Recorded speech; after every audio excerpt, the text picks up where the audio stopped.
Okay, so people are asking me a lot about wedging, so we're going to do a little wedging demo here.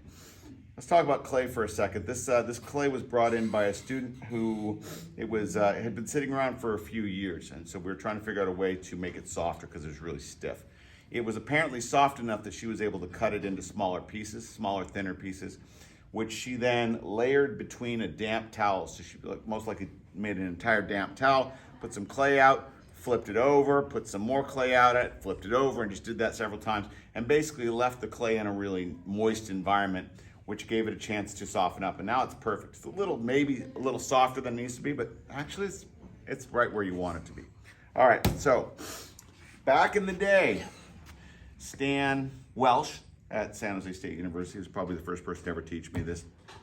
And he told me to start out by putting your two hands on the clay and just pushing forward like that.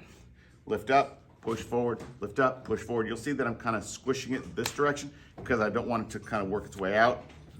I'm just gonna kind of push straight down, kind of keep it in as I'm pushing straight down like that. And you should be creating somewhat of a bit of a monster face here with the eyes and the nose and some mouth and such.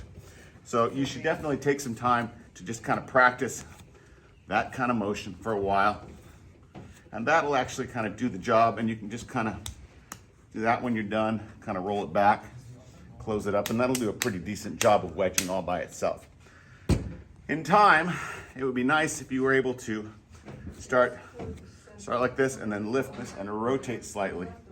Put your hand back, push down with your left hand, rotate, down with your left hand, rotate, down with the left hand. And basically this is what that looks like. I'm just gonna lift it up, or rotate it with this hand, push down with this. Because if you do that and you get used to that motion, you roll that over, then you end up with something that's much more kind of ready to pop onto a wheel to throw. Now, somebody else in the room was telling me they do it the other direction, which totally makes sense.